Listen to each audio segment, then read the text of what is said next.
Sometimes the progressives put out such an insanely idiotic spectacle that it shocks even those of us who are quite accustomed to the dark corners of human excrement that is the leftist thought. Let's explore.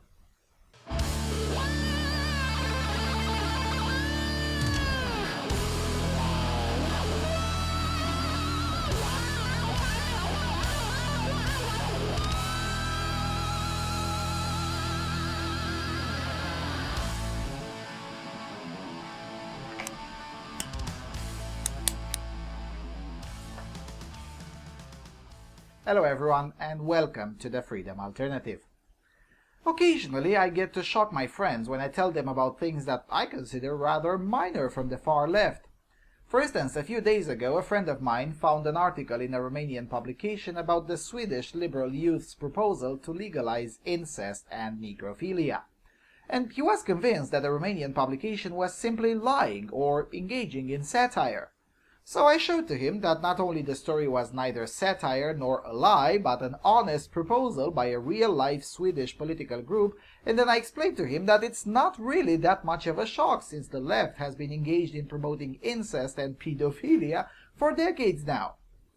Yesterday I found out that the reason he stopped replying to me was that he thought I was lying, so he started reading for himself to check every assertion of mine. He ended up being quite literally speechless for several hours, as his mind couldn't possibly process that such degeneracy can exist. And mind you, I haven't shown him Tumblr and gender studies. I have so many innocent friends. But sometimes the insanity can go so far as to deeply surprise even cynical people like me, who build up quite a sizable amount of tolerance in order to preserve sanity. I mean, you have to. If you want to remain mentally stable while in the business of countering progressive stupidity, you have to develop some tolerance. But these following two articles are really so insane that even by left-wing standards they're insane. So, first one from the Daily Mail, quote, Emory University president says students are scarred and in pain after someone wrote Trump 2016 in chalk on campus. And it's very long, so let's take some excerpts. Students at Emory University claim they were frightened and in pain after someone wrote Trump 2016 in chalk around campus. Officials at the Atlanta schools, which has an enrollment of more than 14,000, were forced to act after the youngsters claimed their safe space was violated when the messages of hate appeared on sidewalks and buildings. One student even said she feared for her life as she thought a KKK rally was going on, while others were scared a mass shooting was going to take place and wouldn't walk alone. Jim Wagner, president of the 19th century establishment, wrote Tuesday that the students viewed the scrolling as intimidation, and they voiced genuine concern and pain as a result. He set up an investigation after members of the student government wrote to him and slammed the university's response, prompting a meeting that was shrouded in protests. Now, administrators at the university, which has roughly a 50-50 ratio of white to minority students, want to track down those responsible for the controversial markings. They have admitted they went against the university's values regarding diversity. But some commentators on the university student newspaper website told those affected by the so-called hateful graffiti to grow up and accused them of being babies. After the chalk markings started to appear and pictures began appearing on the tab, student organizations offered counseling to anyone who may have been impacted by what they had seen. What the fuck? Counseling? For seeing 9 characters written with a chalk on a concrete structure? Really? But some were left fearing for their own safety. Paula Camilla Alarcon told the Daily Beast, I legitimately feared for my life. I thought we were having a KKK rally on campus. Another student reportedly said they thought there would be a mass shooting on campus. Bă, dar mai du-te în pizda, mătii, oțet penal. You feared a mass shooting? Really? Now, why would you fear a mass shooting after you saw a chalk writing on the wall? Could it be possibly because you're A, stupid as fuck, B, indoctrinated by your leftist professors to associate Trump with violence and anything bad as his fault by default, or C, both of them. As I was saying in the video about former leftists, this is not natural. Someone taught them to think like that. A 19-year-old kid doesn't get to randomly think of mass shootings when seeing the name of a New York liberal, because that's exactly what Trump is, unless someone taught them that. Anyway, let's take a couple more paragraphs. Quote, the Black Student Alliance at Emory University wrote on Facebook, quote, we, the Black Student Alliance at Emory University, stand in solidarity with the black and brown students at Emory against the intimidation, lies, and deeply rooted racism that people of color continue to face on their campus, nationwide, and globally. Hashtag 1969, not 1836. Hashtag black, brown, and here.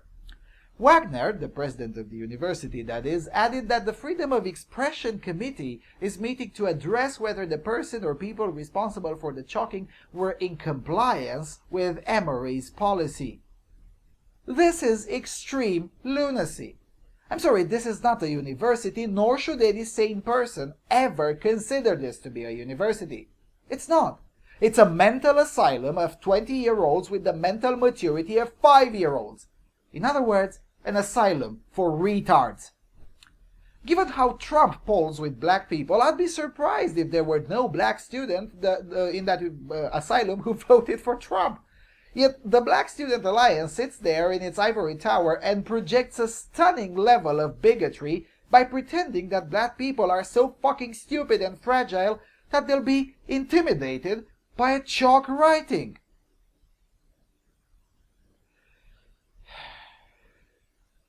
For all their bellyaching about racism, there's hardly anyone more racist than the progressive crybabies of the Black Student Alliance and other racialist agitprop groups who pollute that campus. Because it's the Black Student Alliance that makes everything a racial issue and projects the soft bigotry of low expectations by demanding more quotas and by painting all black people as being so bloody idiotic and retarded that they can't take it like any other adult that people are going to disagree with them. What's interesting about this case is that the student newspaper's editor reacted very differently than what I would have expected. Quote, the student newspaper's editor, Zach Hudak, posted an editorial addressing what had happened. He wrote, I do not take lightly the fears and pains of those students who felt victimized by the Trump 2016 chokings around campus, and I try my best to support oppressed groups on campus. The duty of a newspaper to give a voice to the voiceless surpasses that of echoing those in power.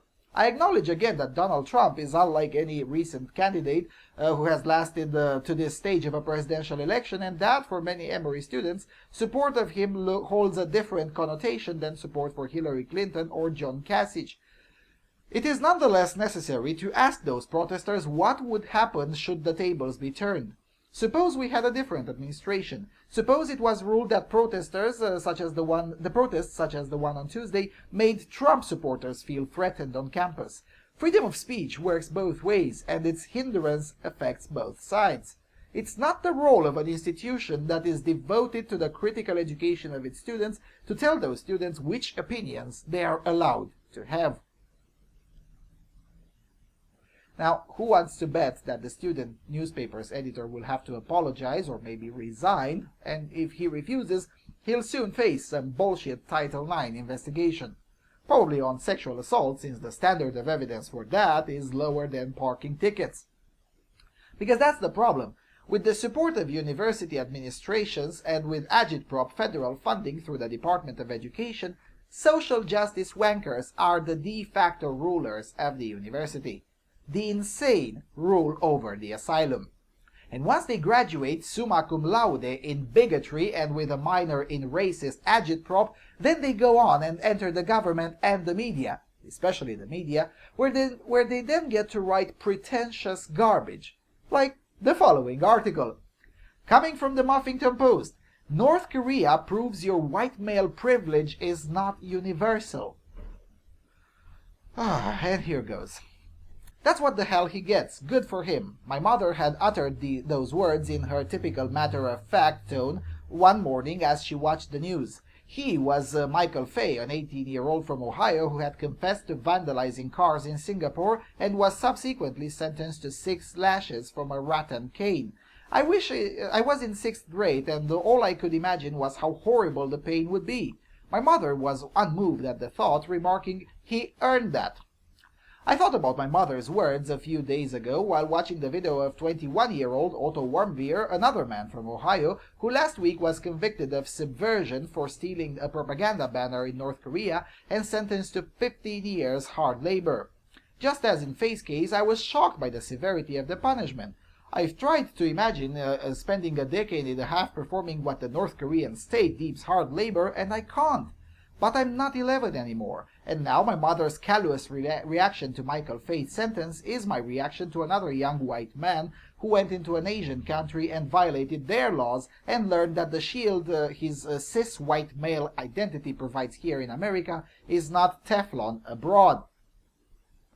As shocked as I am by the sentence handed down to Warmbier, I'm even more shocked that a grown man, an American citizen, would not only voluntarily enter North Korea, but also commit what's been described as a college-style prank. That kind of reckless gal is an unfortunate side effect of being socialized first as a white boy and then as a white man in this country. Bullshit intensifies. Every economic, academic, legal, and social system in this country has for more than 3 centuries functioned with the implicit purpose of ensuring that white men are the primary benefactors of all privilege.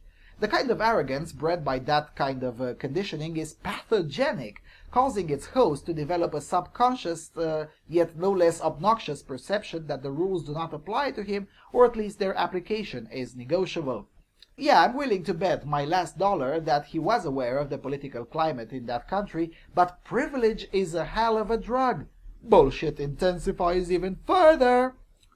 Coming from a country filled with citizens who lambasted black victims of state-sanctioned violence by telling us that if we obeyed the law we wouldn't have to face the consequences, Warmbier should have listened.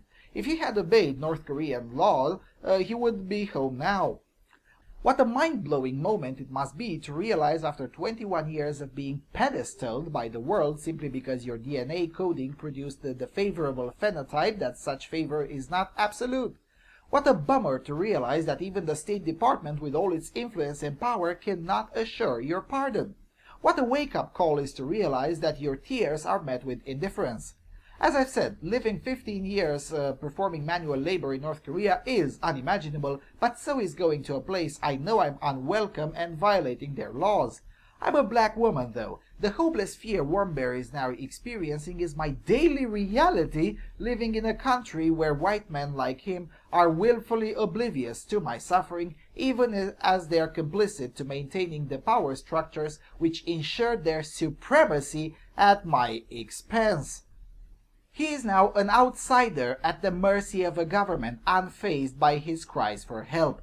I get it. Futu-ți grijania mătii de vită cornută. Înțelegi pe pizda mătii, fă aia înțelegi.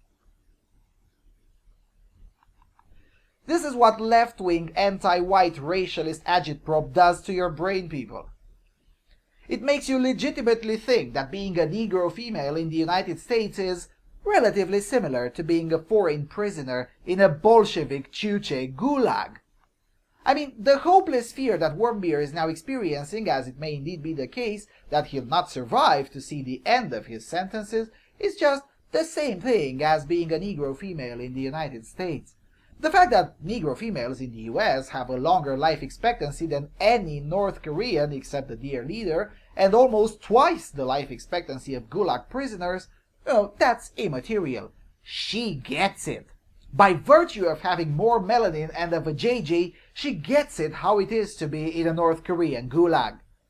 And then progressives wonder why the slogan anti-racism is code word for anti-white is growing bigger and bigger. Why wouldn't it? Just look at the comments. The overwhelming majority of them agree with this idiot, and even those who disagree with this author do so only in a minor way. And Huffington Post, to their credit, is far less censorious with its comments than it used to be. There's quite a sizable majority of the public who genuinely agree that the life of a black woman writing for the Huffington Post in the United States is comparable to the life of an enemy of the state in the Gulag in North Korea. This, my friends, is insane even by left-wing standards. It's such an insane proposition that shocked even me. And that's something given the large amount of left-wing idiocy I read every day. And then the other day, this same author tweeted a news story about some prison guards at the Rikers prison being on trial for brutally beating an inmate with the caption, "Tell me more about how DPRK's prison system is inhumane." These people just don't get it, do they? Yes, there's problems in American prison system, and the American justice system in general is not exactly stellar, even by Western standards, but there is a fundamental difference. In the US, the bad apples are prosecuted and eventually sent to jail themselves. In DPRK, the bad apples are rewarded. In case you don't know, in the Gulag, there's a system of rewards for the guards who manage to re-educate more prisoners, and the human life is usually not worth that much, if anything. That's how a Gulag works. And with all the stupidity that goes around in the American prison system, that does not a Gulag make. The very fact that prison guards are prosecuted under laws that make beating illegal is evidence that the US has a self-correcting system. The ideal is completely different. Attempting to compare them shows how distorted the worldview of this person is and how insane one can get once one goes down the path of far-left, anti-white, racialist nonsense. So yeah, congratulations, leftists. You really outperformed yourselves with these ones. Fucking plebs. Anyway, that's all I had to say. Thank you for watching, and I'll see you soon on Freedom Alternative.